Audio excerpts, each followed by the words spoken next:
Welcome to the Resource Podcast, where we take a slightly sassy, fully feminist approach to creating healthy relationships and a joyful life. I'm your host, Tatiana Thompson, and I'm a licensed professional counselor practicing in both Arizona and Minnesota. I specialize in applying clinically proven techniques like EMDR, parts work, and neural reprogramming to help you see real, lasting change in your everyday life. Just remember, I am a licensed therapist, but I'm not your therapist. This show is for informational purposes only, and it's not a replacement for seeking personal mental health or medical advice. So join me now as we explore simple strategies for breaking toxic relationship patterns and applying simple mental health tools to your daily life. Learn how to take the small steps today that will guide you to your best life tomorrow.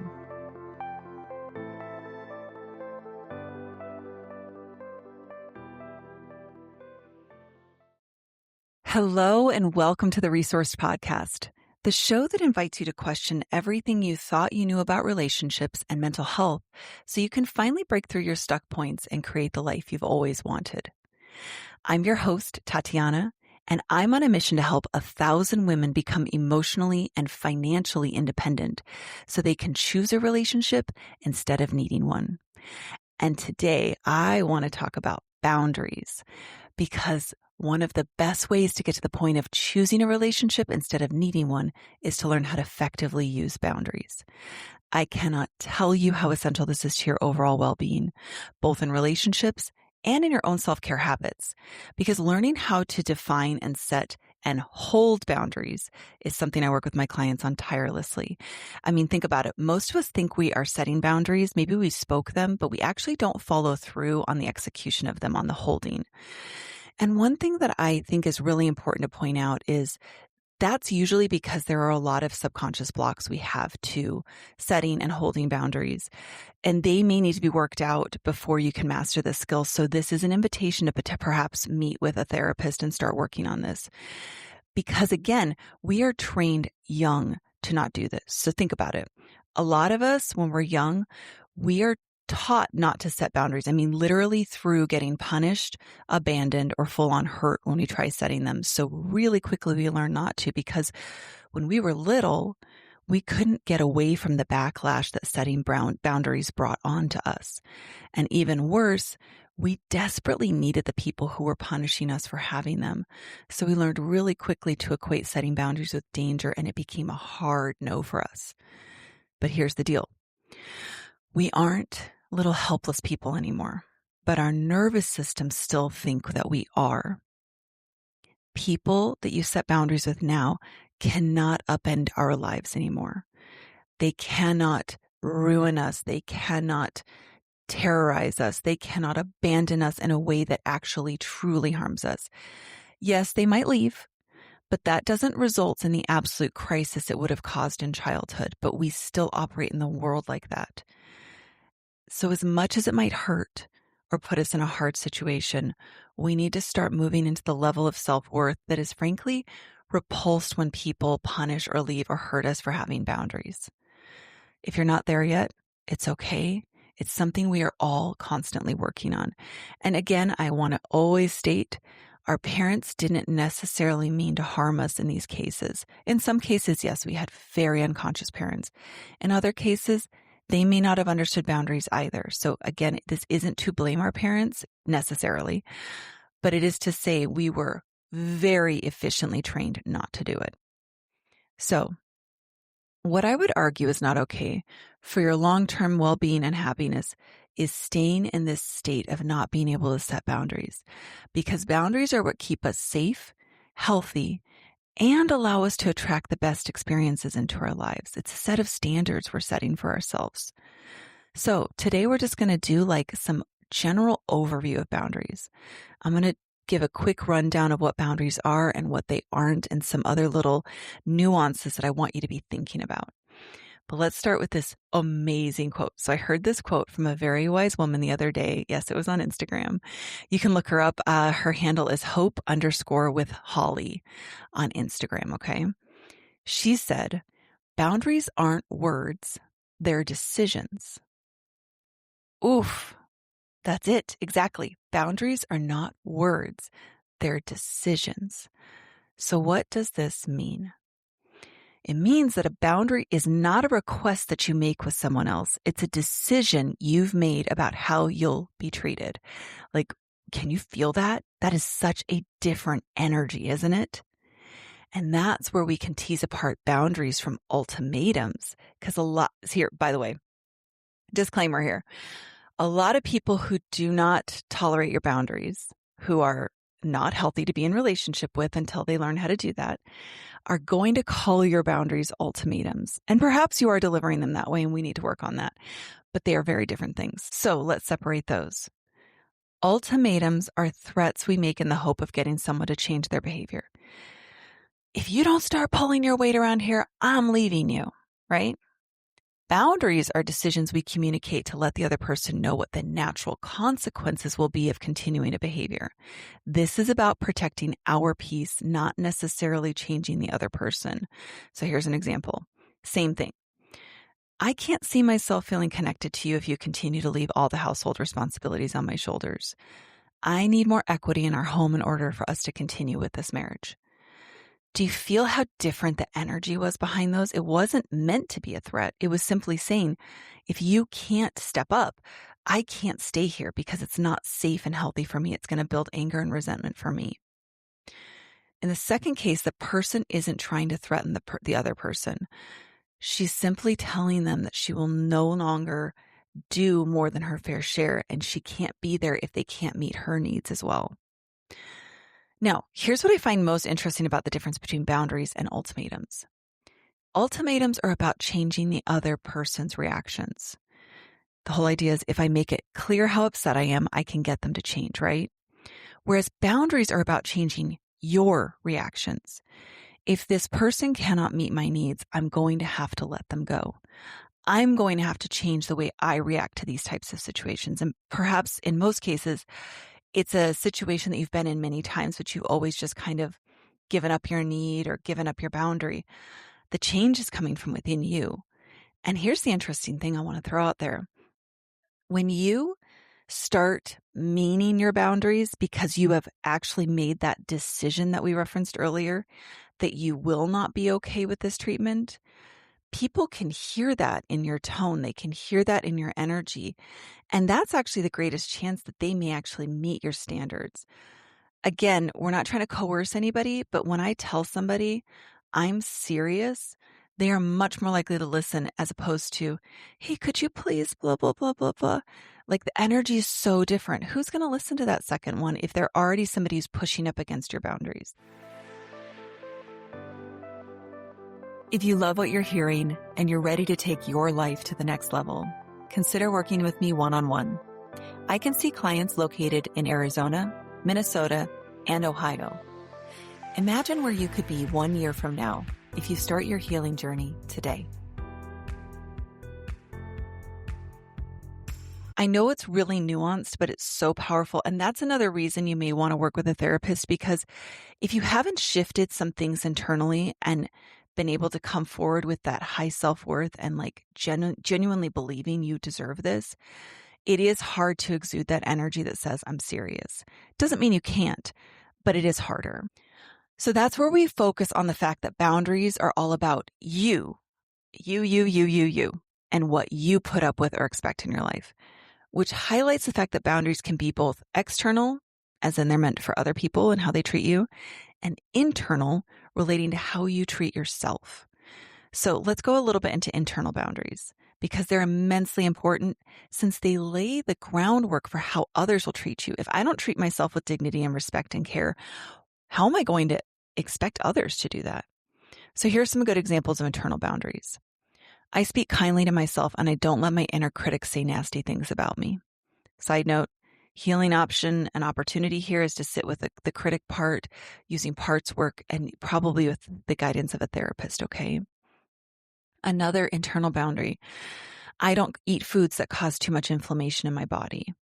Another, I go to bed at a reasonable hour, especially when I have something big the next day. I limit my alcohol intake. I move my body for my long-term health and happiness. I have one that I love that's been really helpful is I don't look at social media in bed. I don't overshare personal information with the wrong people. That's an internal boundary of not oversharing until someone earns it. Which leads me to another conversation. Most of us were raised to think that other people have immediate access to us, our bodies, our personal information, and our thoughts because think about it when we were children. Our personal lives were shared with anyone our parents wanted to share it with, right? Our bodies were not our own. Our minds, our personal thoughts were not our own. Our experiences, they might have told somebody about, I don't know, a vomiting episode we had or diarrhea we had. Like it wasn't our story. It was now our parents to share. And then we were also like expected to kiss Aunt Janice or Uncle Ed every time we left a family event. We never got a say. We were just assumed that, oh, all the adults or people around you have the right to know your information, to touch your body, to expect things from you. So for this analogy, as we move forward with this, I want you to think that there's like a circle right around your body. And then there are many bigger circles extending further and further out from your body. There are also circles around your heart. There are circles, these are barriers, these are boundaries around your mind and your thoughts. So these are circles that are boundaries and barriers around these parts of yourself, but some of them extend further outside of your body.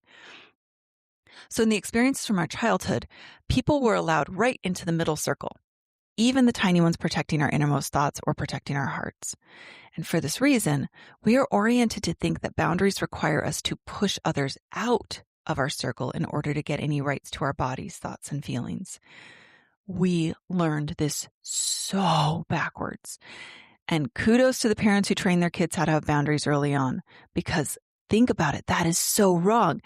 It takes so much energy to push someone out of our sphere than it is to slowly let them in, because real healthy boundaries are set up with others starting out in the periphery of our circles, quite far out, in fact, and slowly over time, over experiences, they earn access to the next level to get closer to us until they reach the limits that their trustworthiness allows and our interest allows. I don't have to let everybody in just because they're trustworthy. I get to let them in because both they're trustworthy and I like them and I want them closer to me. So someone can start talking with you and spending time with you, and depending on whether or not they prove to be safe and enjoyable for you to be around, you can slowly let them closer by sharing more personal information or being physically closer to them or giving them more of your personal time. But here's the giant but. When they demonstrate a lack of trustworthiness or your lack of interest, you don't have to be interested in them, they are moved back a circle or two, or depending on that trustworthiness issue, they are moved out of your orbit altogether. You have the right to do that. And that depends on the level of concern and your own desires. Only people who continue to earn more trust and feel pleasing to you can keep moving towards your more personal circles in your life. And not everyone who's a good person will make it to your most intimate levels. You get to decide who goes there. You get to decide who goes there. You get to decide who has access to your heart, to your mind, and to your body. Now that you're an adult, that is 100% up to you, my dear, sweet person. And I mean that in a literal sense as well. Now that you're an adult, don't even get me on the diatribe I will go on about the fact that children don't have this agency, even with parental abuse. But now that you're an adult, the law protects you as well. So, do you see how letting people in is so much easier than pushing people out? It's so much easier. And your job is to start learning to keep them at that distance until they slowly earn your trust. Now, that doesn't mean you'll never need to push someone out again who's been allowed in. It's just it won't be as frequent, and you'll have a lot of good boundary practice under your belt to make it a lot easier. And you'll really know what your standards are. Because another really important thing to understand about boundaries is that you're allowed to change them if your perspective or standards for yourself have changed. Just because you went along with your partner flirting with other people for the first 5 years of your relationship doesn't mean you have to be okay with it now. You get to say, oh, wait, I just wasn't using the boundaries that I really wanted to use because I was scared. Or, hey, I didn't have this boundary then, but turns out it does bother me. So as we start wrapping up, I want to leave you with some other examples now of external boundaries because we already covered some of the internal ones. So here's a list. It doesn't cover everything, of course. I don't spend time with people who don't take accountability or who get angry when I set a boundary. This includes romantic partners, friends, family members, coworkers, and bosses. And I do want to say, I realize leaving isn't an immediate or easy thing, but it is possible now that you're an adult. When you know your worth and you start taking the necessary steps, it won't happen overnight, but you can make that happen. If you don't have the help you need, please seek help. See a therapist, use a shelter, seek job advising, counseling, career counseling, whatever it is that you need. You have the capacity to change this now. I don't do other people's work for them, but I'm happy to help them learn the skill themselves. So when somebody keeps coming back and saying, hey, can you run that report for me again? Is their report and they don't want to learn? Say, sure, let's go wrap that up on your computer. I'll go show you how to do it. Another one, I don't let people call me names.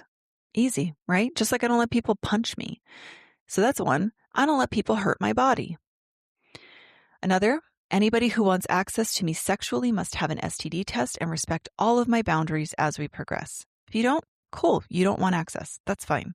That's my decision to make. Oh, by the way. Oh, I got to say this. Go check out the YouTube video, Tea and Consent. It is brilliant, and it breaks down how clearly consent is misconstrued for, I don't know, whatever reason. I think they're usually nefarious. Again, it's about selfishness, but Tea and Consent is so good because, again, this goes back to, let's say I said I would have sex with you on Saturday. That does not mean you get to have sex with me on Sunday unless I want to. As we progress, I still get to decide what happens to my body. That is a healthy boundary. All right. I don't get into cars with people I can't trust to drive me safely. They're drunk. They don't drive well. They get road rage. Great. And I avoid reckless drivers on the road instead of battling it out with them. I don't talk about politics with my uncle who likes to rage bait people. That's a protection for myself. I don't let other people make decisions about my body or my health. I only spend time with people who take an interest in my world and well-being. I know that sounds kind of like, what, that's a boundary? Yeah. Why would I waste my time on people who don't care about me as well? I'm not saying I don't care about them. Of course I'm going to take an interest in them, but it's not going to be one-sided. I don't date men who are emotionally unavailable. Okay, that's a great boundary. You see that guy on the app who's still in the middle of a divorce? Please walk away. He's not ready for you. He's trying to fill the void before he is done with the last situation and he has not healed. So I hope you get the idea here. These aren't just words. These are decisions. They are decisions you make before you go into the situation. And if you need to, you make them after the situation. You come back and you redefine them. And then you act accordingly on them. Because when these boundaries are threatened or violated, you step back from the person who is not understanding or listening. And that may mean it's a full step back, like you don't have any contact with them anymore. Hopefully it doesn't mean that if this is someone who means something to you, but it's at minimum an invitation, but it is not just an invitation, it is a requirement. Now that you're an adult, you have this option. I want to say again, I know it can still be so hard to do, but you do have the power now. And as always, if you're in a dangerous situation of abuse, please be sure to connect with local services before taking any steps and ensure that you have the guidance and supports in place to make sure that you make moves that are safe. So today, I invite you to start writing down your own personal boundaries, both the internal and the external ones, and start listening to them. These are your personal standards and they matter. These are your decisions to make for you. You get to decide how people treat you, including yourself. And I'm telling you, as you do more and more of this, the right people will rise to the level of your standards. So please make them high. This is one of the best ways that you can stop chasing and start choosing.